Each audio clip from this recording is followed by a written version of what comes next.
Buenas tardes a todos. Hoy vamos a hacer un repaso de los últimos contenidos de la unidad número 1 que va a conformar la monografía. Este trabajo monográfico me lo van a entregar la primera clase presencial, es decir, allá cuando nos juntemos en la Cruz Roja y nos podamos conocer, me van a entregar la monografía. Vamos a hacer un repaso de tejido, órganos, aparatos y sistemas, que fueron temas que ya los estuvimos viendo en las clases virtuales anteriores.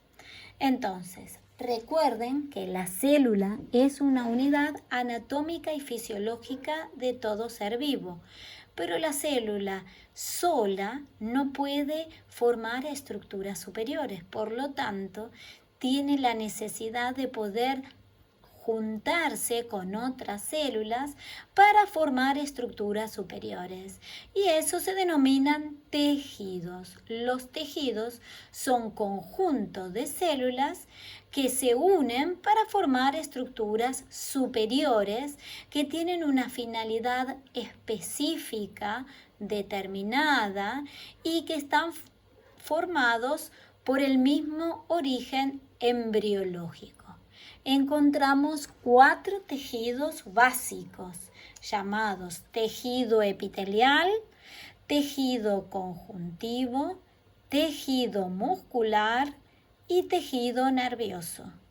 El tejido epitelial, su función principal es recubrir superficies, ya sea internas o externas, producir sustancias que van a originar las glándulas epiteliales, y es una de las funciones más importantes que tiene el tejido epitelial, así como otras.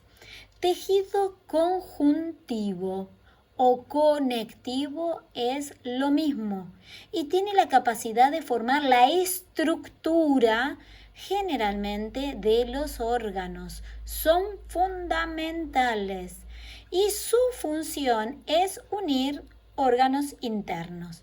Dentro del tejido conectivo o conjuntivo encontramos el tejido elástico, el tejido hialino, el tejido cartilaginoso, que su función es recubrir estructuras óseas para producir las pocas erosiones y lesiones a nivel óseo cuando un hueso se articula con otro. Tejido óseo, que es uno de los tejidos más importantes que vamos a desarrollar nosotros por la especialidad que hacemos, y su función es formar estructuras esqueléticas, va a formar el hueso. Y dentro del tejido óseo vamos a encontrar el tejido óseo compacto y el tejido óseo esponjoso, que son las características que vamos a encontrar en un mismo hueso, ya lo vamos a ver más adelante. Tejido adiposo, tejido sanguíneo, cada uno con su función más específica. Todo eso abarca el tejido conjuntivo. Ahora vamos al tejido muscular. Su función es la de contracción y extensión y posibilita la movilización de distintas partes del organismo a través de la contracción de sus músculos, como también permite la fonación, permite el control de la tensión arterial, es decir, tiene importantes funciones. Tejido nervioso es el otro tejido altamente especializado y es un tejido que va a captar un estímulo y va a producir una respuesta. Bien. Hablando del tejido epitelial, ya estuvimos diciendo que el tejido epitelial está capacitado porque tiene distintas funciones. Dentro de las funciones que tiene es función de protección, porque es la primera capa que se encuentra en todos los tejidos. Por eso protege al órgano. La epidermis va a estar formado por el tejido epitelial de la piel, que es el más externo que se encuentra y que está en contacto con el exterior. También tiene capacidad de transporte, porque acuérdense que tiene capacidad de absorción y también de excreción de sustancias. Es decir, es un medio para eliminación de sustancias que son tóxicas para el organismo, como de absorber determinado tipo de sustancias que son necesarias para el organismo. Tiene función de secreción. ¿Y cómo es esto? Tenemos lo que se denominan glándulas epiteliales. Estas glándulas epiteliales se forman a través de células epiteliales que tienen la capacidad de invaginarse, es decir, introducirse hacia la parte más interna y ser secretorias. Y acá vamos a encontrar dos tipos de glándulas, las glándulas sudorípadas y las glándulas sebáceas. Y finalmente tiene función receptora, porque recuerden que el tejido epitelial tiene la capacidad de tener las terminaciones nerviosas y por lo tanto captar un estímulo y también producir una respuesta. Y acá hablamos específicamente del uno de los sentidos, que es el sentido del tacto. Bien, cuando hablamos de tejido epitelial, la característica fundamental del tejido epitelial es que cada célula está unida a otra célula muy intensamente, muy prolijamente una con otra. Cada membrana celular con cada membrana celular. Por eso tenemos muy poca sustancia intracelular que lo va a diferenciar con otros tejidos y tenemos muchas especializaciones de membranas, por ejemplo los desmosomas. Es la forma que se une una célula con otra célula para poder formar tejidos superiores. Con respecto al tejido epitelial, otra de las cosas que vamos a mencionar, la epidermis va a formar el tejido epitelial más externo de la piel y también quiero recordarles que el tejido epitelial cubre cavidades del cuerpo, ya sea en relación con el exterior, que se denomina tejido epitelial o epitelio, o que no están en relación con el exterior. Por ejemplo, endotelio. Y el endotelio lo vamos a encontrar en los vasos sanguíneos. Es la parte más interna del vaso que está en contacto con los fluidos sanguíneos y que obviamente no está en contacto con el exterior. Bien, ahora vamos a hablar del tejido conectivo. El tejido conectivo está formado por células, pero lo más importante de este tejido es su matriz amorfa y la gran sustancia intracelular que se encuentra entre célula y célula. Hay muchas fibras de tejido fibroso, de tejido elástico, que tienen o que le dan una característica especial al tejido conectivo. Dijimos anteriormente que el tejido conectivo va a formar la estructura de los órganos y que va a constituir determinados tejidos fundamentales en algunos sistemas, como el tejido óseo, el tejido cartilaginoso, el tejido sanguíneo, etcétera, etcétera, que son importantes saberlos y reconocerlos. Tejido muscular. El tejido muscular también es un tejido muy especializado. Está formado por fibras musculares o células musculares o uso muscular o miocito. Todos son sinónimos y que en su interior vamos a encontrar lo que se denomina sarcómero. El sarcómero es la unidad anatómica y fisiológica de la contracción muscular y va a estar formado por filamentos de actina y miosina.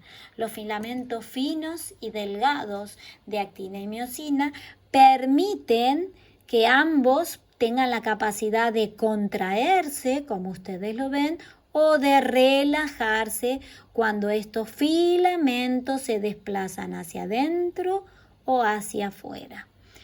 Bien, nosotros acá lo vamos a ver al sarcómero representado por estos puntitos de distintos colores, rojos y blancos. Todos los músculos tienen sarcómeros. Los que pasa que en el tejido músculo liso no son visibles, por eso se le llama músculo liso. Y el músculo liso tiene la característica de ser involuntario y contracción lenta.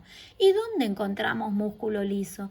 Músculo liso encontramos en los músculos bronquiales, de ahí tenemos el broncoespasmo, que se puede producir ya sea patológicamente o bien inducido por drogas, porque hay receptores que actúan en ese músculo liso produciendo una contracción del músculo. Músculo liso encontramos en el tubo digestivo, músculo liso encontramos en las arterias.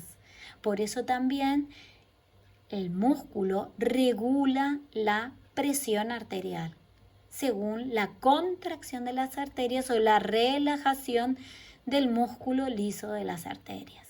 Otro tipo de músculo encontramos el músculo esquelético y dentro de ese músculo esquelético se llama así porque encontramos visiblemente los sarcómeros, por eso se llama músculo estriado esquelético, que son los que van a formar los músculos que nosotros conocemos, el deltoides, el bíceps, o el músculo cardíaco, que tiene características especiales el músculo cardíaco, a diferencia del músculo esquelético. El músculo esquelético es voluntario, mientras que el músculo cardíaco es involuntario y además es rítmico, es decir, tiene la característica que va a tener un ritmo. Bueno, entonces como ustedes ven, dentro del tejido muscular encontramos tres tipos de tejido muscular: el liso, el estriado esquelético y el estriado cardíaco. Los tres totalmente diferentes.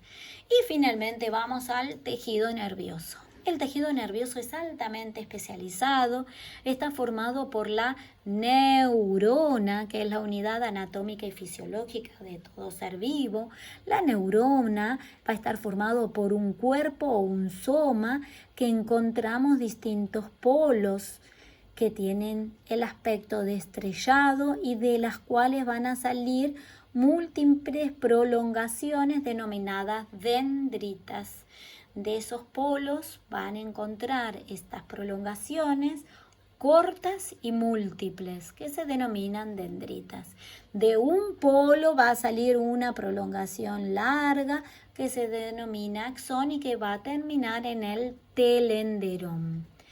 Las sinapsis es la conexión que se establecen a través de las dendritas o de los axones entre las neuronas y es la forma de conexión que se tiene para que el estímulo pueda ir a los centros superiores y emitir una respuesta. En el interior del cuerpo neuronal, quiero que sepan y que lo tengan siempre presente, vamos a tener los corpúsculos de Nils.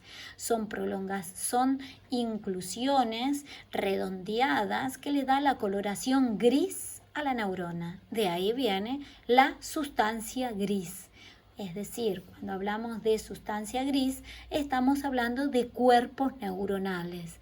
Es una relación totalmente directa.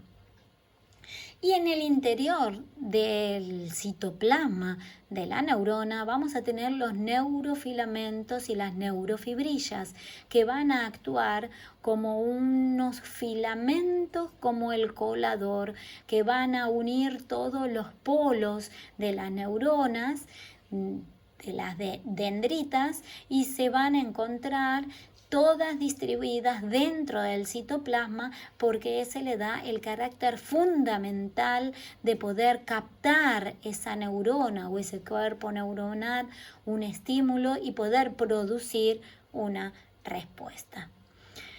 Bien, el tejido nervioso altamente especializado, como ya hablamos. Ahora vamos a hablar de órganos, aparatos y sistemas. Los órganos son aquellas componentes que van a estar formados por diferentes tejidos y que van a estar unidos y que van a tener una función específica y que es fundamental para poder lograr la funcionalidad de todo el conjunto de los tejidos. Los órganos como el corazón, los pulmones, el estómago, los riñones, etc., pueden estar compuestos por uno o más tejidos y van a cumplir una función especial. Por ejemplo, el corazón, la función fundamental que tiene es bombear la sangre y a través de ella los nutrientes, el oxígeno y traer el dióxido de carbono hacia el mismo corazón para llevarlo a los pulmones y tratar de eliminarlo y volver a recuperar oxígeno. Entonces, un órgano va a estar formado por diferentes tejidos y van a cumplir una función específica. Un sistema va a estar formado por muchos órganos, pero generalmente van a tener el mismo tejido. Este mismo tejido va a tener una función específica. Por ejemplo, el sistema nervioso va a estar formado todo por fibras nerviosas y tejido nervioso. El sistema muscular va a estar formado por fibras musculares y músculos. El sistema óseo va a estar formado por tejido muscular y así sucesivamente, y van a tener una función principal en su conjunto y van a tener órganos en común. Y finalmente, aparatos. Son conjuntos de órganos que pueden ser de diferentes tejidos que actúan coordinadamente en la relación de las funciones que desempeñan. Y acá hablamos del aparato circulatorio. El aparato circulatorio va a estar formado por tejido epitelial, por tejido conectivo, por tejido muscular y también por tejido nervioso muy especializado que se encuentra dentro del corazón y que va a formar parte del sistema de conducción. Y así sucesivamente podemos nombrar un montón de aparatos. El aparato respiratorio, el aparato digestivo, el aparato excretor, el aparato reproductor. ¿Cómo lo podemos ver acá? Los distintos aparatos y sistemas. Entonces tienen que tener bien en claro qué es un órgano, qué es un sistema y qué es un aparato. Por otro lado, quiero comentarles que dentro del sistema anatómico y dentro del cuerpo humano vamos a encontrar las cavidades y las cavidades corporales. Estas cavidades corporales van a estar representadas por la cavidad craneal, el conducto vertebral o cavidad raquídea, la caja torácica, la cavidad abdominal y la cavidad pelviana. En general, las cavidades recubren órganos nobles, órganos que son muy, pero muy importantes. Por ejemplo, la cavidad craneal va a recubrir el cerebro, la cavidad torácica, dos órganos fundamentales también para la vida como el corazón y los pulmones, y así sucesivamente. Generalmente estas cavidades van a estar en relación con huesos, y estos huesos que van a formar una especie de protección son los huesos planos o huesos cortos, que ya lo vamos a ver en la próxima clase. En este caso, la cavidad torácica, como vemos acá, va a estar protegido porque por las costillas, el esternón por adelante y la columna por detrás, y va a contener el corazón, el mediastino y los pulmones. La cavidad craneal va a contener el encéfalo y va a estar custodiado o protegido por los huesos del cráneo, que son huesos planos en su gran mayoría. El conducto raquídeo o el conducto vertebral va a transcurrir por los cuerpos de las vértebras en superposición, y por eso en este caso son huesos cortos. Y después vamos a tener finalmente la cavidad abdominal, que ya tenemos menos protección ósea, y la cavidad pelviana, que va a estar formada fundamentalmente por los coxales y la pelvis. Bueno, acá vamos terminando. Espero que les haya quedado un poquitito más claro los tejidos, los órganos, los aparatos y los sistemas. Bueno, nos vemos prontito. Hasta la próxima clase.